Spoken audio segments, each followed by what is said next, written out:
आप लोगों के आशीर्वाद से इस कलाकार को मात्र कलक मैं गायक ही नहीं, अपने मुख से करे बड़ा इंद्र हो तो छोट हो जाए, मैं स्वयं की भी लेखनी करता हूँ। और ये वंदना मेरी लिखी हुई है, मैंने लिखा है। क्या लिखा है?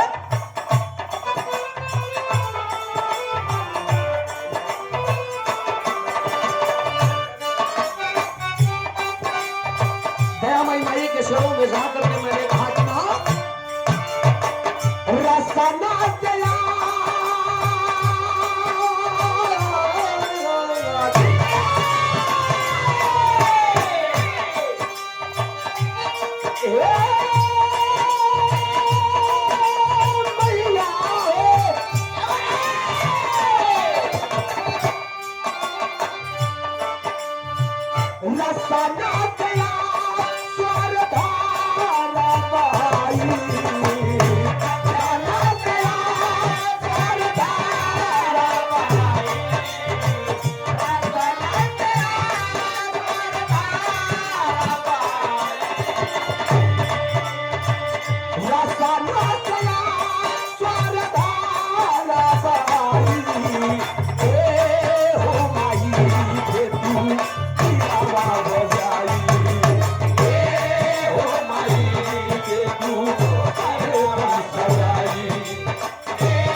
जगत में जो भी जन्म लिया है अपने माँ के उदर से, माँ की ममता का कोई मोल नहीं है। ध्यान दीजिएगा आप, मैंने कहा माँ से कि दयामयी माई आपके दिए अनुसार आधा उदल जैसे वीर अमृत को प्राप्त कर गए। माँ इस दुनिया में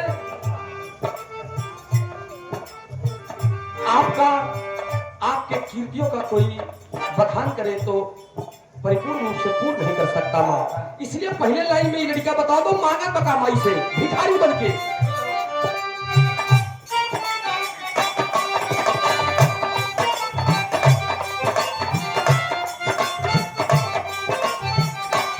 बताए माई काया काप की कब से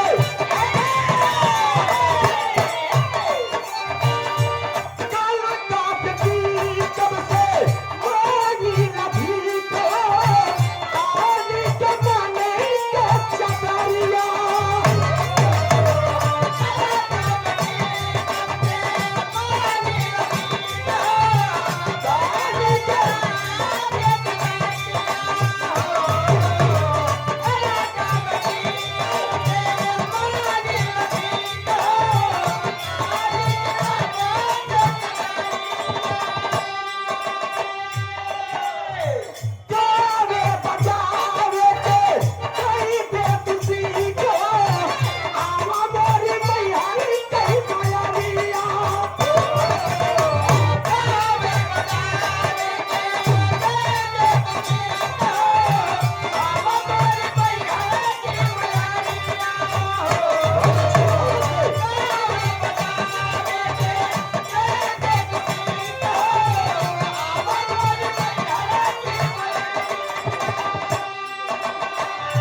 को समंदर बना दे, अरे माँ चाहे तो दरिया को समंदर बना दे, छोटे से कलाकार को कलंदर बना दे।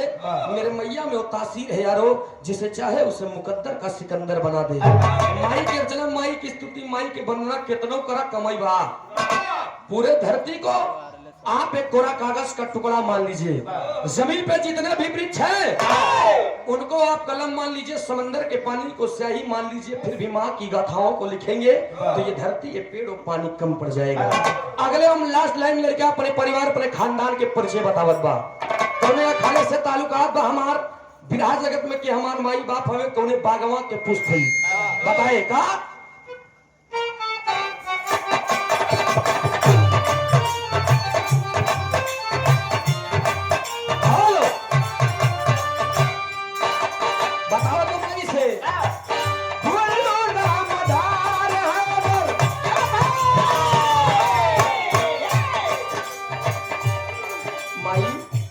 हमारे परिवार में भी एक से एक धुरंधर हुए, कौन कौन हुए और इस दुनिया से चले गए।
और विराह के बहुत ही जाबाज कलाकार हमारे हृदय के गार्जियन आप सम्मानित श्री जयलाल प्रजापति जी, जहां कहीं हो आप मंच पर आए, आपका सम्मान सूरज प्रजापति जी करेंगे और पूरे टीम के ना हो।